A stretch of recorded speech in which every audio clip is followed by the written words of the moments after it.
Buenas, bienvenidos a otro episodio de resúmenes de libros. En este caso vamos a resumir Focus de Daniel Goleman, que la verdad es que es un autor de divulgación científica que me parece excepcional.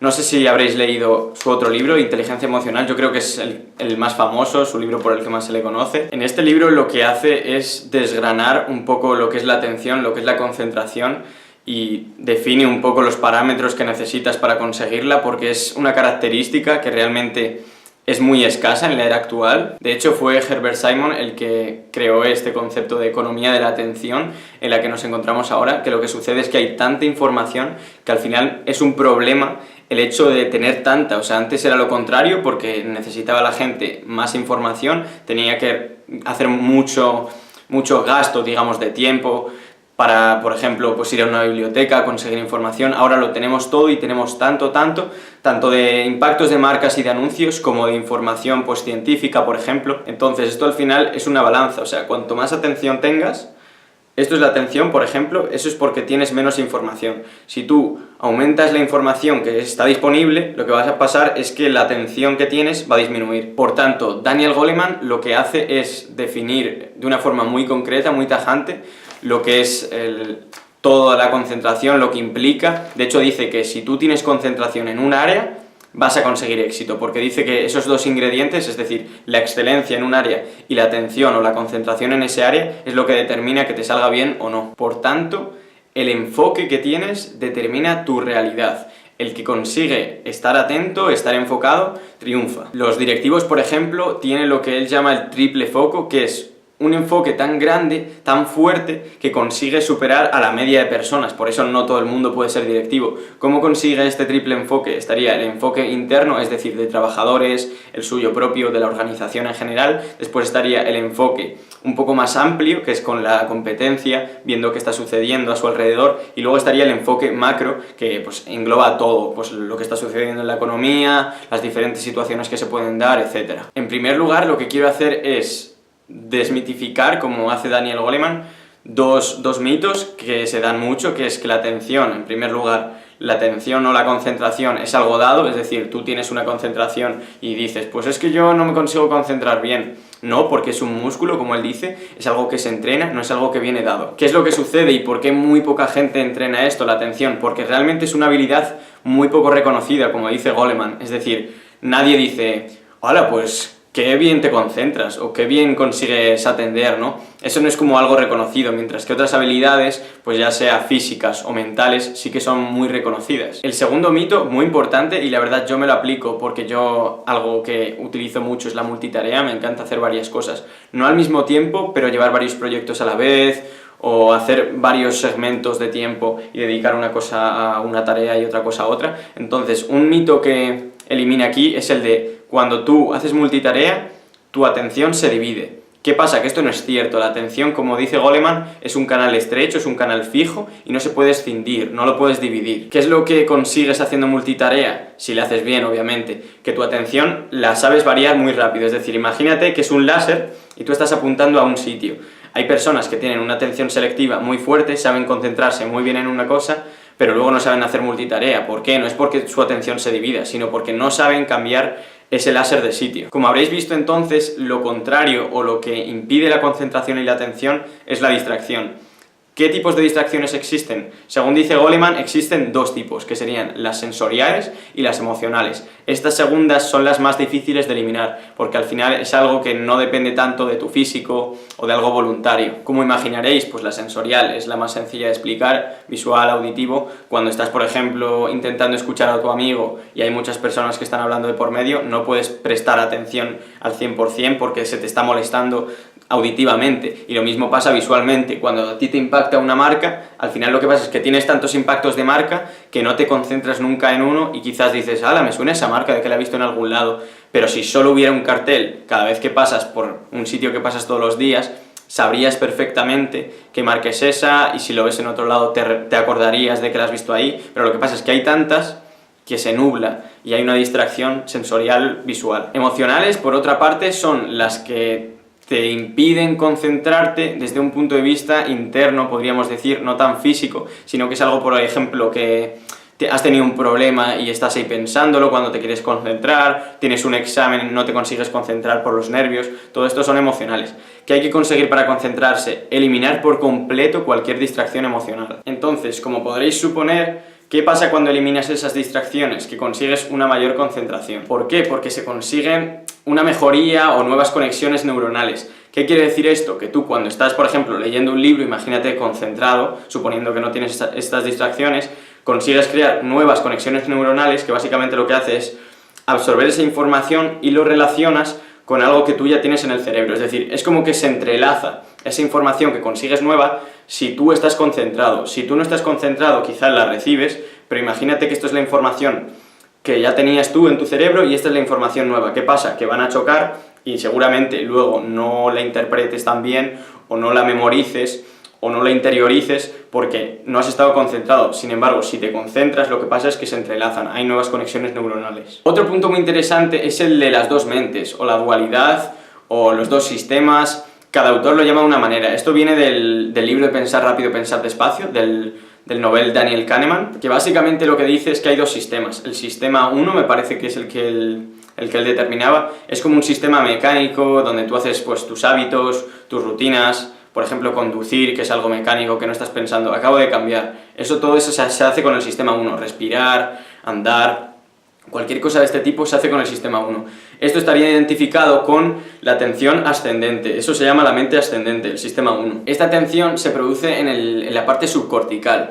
Y todo esto, como os imaginaréis que era el sistema 1, pues las cosas mecánicas son los hábitos, los impulsos, las decisiones rápidas de cuando alguien te pregunta algo, tú respondes rápidamente, no lo reflexionas excesivamente, que eso sería parte del sistema 2. Bien, esta parte del sistema 2 es lo que él llama, Daniel Goleman quiero decir, el sistema descendente o la atención descendente. ¿Qué pasa? Esto es el neocortical, la parte neocortical, y esta parte se superpone al subcortical. Entonces, si tú tienes suficiente fuerza, impones tu sistema descendente, como decimos, al sistema ascendente o sistema 1. Aquí se encontrarían la planificación, básicamente es como se entiende. Cualquier cosa que sea reflexionada es parte de este sistema 2. La atención voluntaria, cuando tú intentas atender a una persona, por ejemplo, esto es sistema 2. Las decisiones intencionadas y que ya has reflexionado, es decir, ¿quieres acompañarme a tal sitio? Y tú lo piensas detenidamente y dices ya sí o no, dependiendo de lo que te apetezca, de lo que necesites, de muchos factores que tú has reflexionado. Sin embargo, quizás por un impulso te dicen ¿quieres acompañarme a tal sitio? Y rápidamente dices sí o no. Y luego ¿qué pasa? Que muchas veces este sistema 1, que sería el que ha tomado esa decisión, hace que te arrepientas. Entendido todo esto, hay una tercera mente, podríamos decir que realmente no es porque no es una atención, precisamente es la no atención, que es la mente errante. ¿Qué hace esto?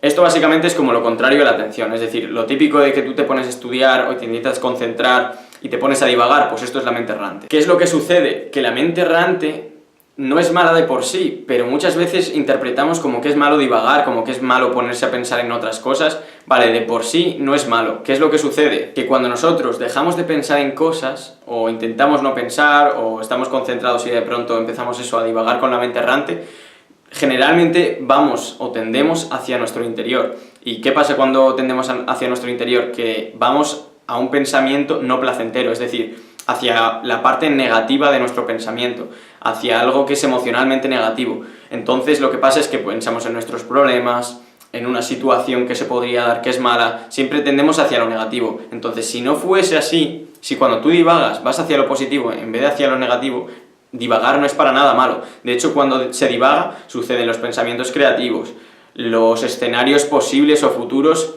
que pueden ser positivos. Es decir, esto que he comentado de un escenario posible de voy a suspender el examen de mañana y ahí te empiezas a preocupar, etcétera, y no te concentras. Todo esto se puede conseguir hacer positivo y entonces sería un escenario futuro positivo, pues quizás si tú tienes una empresa, pongamos un ejemplo, se te ocurre en esta fase de mente errante que puede haber un competidor que haga esto. Todo esto pasa en la mente errante. Tú si estás concentrado, no estás pensando situaciones futuras posibles, no estás pensando cosas creativas, al final todo esto, por eso los niños precisamente, que divagan mucho y no precisamente hacia el lado negativo, consiguen tener tantos pensamientos creativos, o las personas más creativas tienen una mente errante más potente. Y esto me lleva hacia otro punto, que es el grado de intensidad o el grado de atención que tú consigas poner en una tarea depende de un concepto, que es el concepto de autocontrol. El concepto de autocontrol se relaciona también mucho con autoconsciencia, es decir, conocerte a ti mismo. Si tú te conoces a ti mismo, conoces tus necesidades, las necesidades de tus personas cercanas, y al final eres muy consciente de lo que te pasa, incluso consciente de que eres consciente, que es algo en lo que profundiza mucho el libro, es decir, estar atento de que estás atento o ser consciente de que eres consciente. Esto es algo que repite mucho porque al final es muy importante para tener autoconsciencia. Bueno, también explica otras maneras de conseguir este autocontrol, como puede ser el mindfulness, como puede ser el coaching, pero tampoco me quiero aquí a parar a explicar todo eso. Sin embargo, hay un punto que cuando nos fijamos en que no somos personas que nos concentremos mucho o queremos concentrarnos mejor, siempre pensamos en una de ellas, que es la atención selectiva. Hay dos, la atención abierta y la atención selectiva.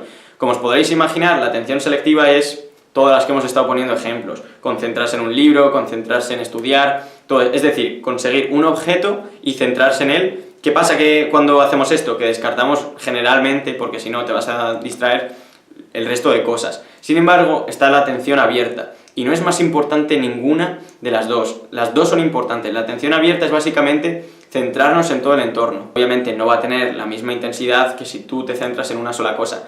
Pero sin embargo, no hay que tener y no hay que primar ninguna de las dos. Es decir, todos conocemos a alguien que tiene una atención selectiva muy fuerte. Por ejemplo, las personas que son muy buenas en matemáticas, generalmente, se saben concentrar muy bien, se ponen a resolver un problema y lo hacen muy bien, o la gente que tiene Asperger sería un caso de esto, se sabe concentrar a la perfección, pero luego ¿qué pasa? Que como no tienen atención amplia, atención abierta, quizás cuando están relacionándose con otra gente no se dan cuenta del lenguaje no verbal, o no se dan cuenta de que están teniendo dobles intenciones en lo que quieren decir. Todo esto tú te das cuenta con la atención abierta.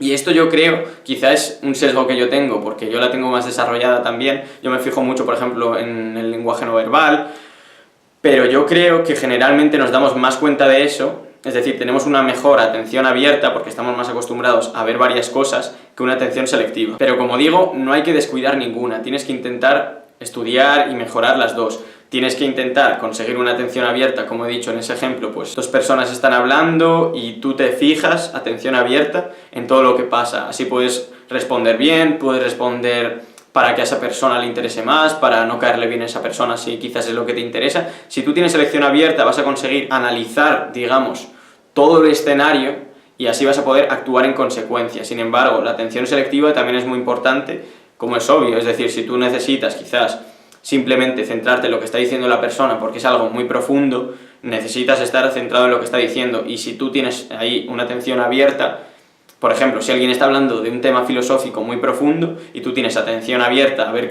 cómo están respondiendo los demás, a ver si hay alguien pasando, a ver si puede suceder alguna situación de peligro, no te estás dando cuenta seguramente de la profundidad y no vas a poder responder con tanta lógica como lo podrías hacer si tú estás prestando atención precisamente y de una forma muy profunda a lo que está diciendo. Y como habréis podido deducir de todo lo que he comentado, ¿por qué nos cuesta tanto concentrarnos en algo? Principalmente porque supone un coste de oportunidad. ¿Qué es esto? Esto es un concepto económico que básicamente lo que dice es cuando tú escoges una cosa, que sería centrarse en lo que habla esta persona, centrarse en leer este libro, tienes que descartar otras cosas.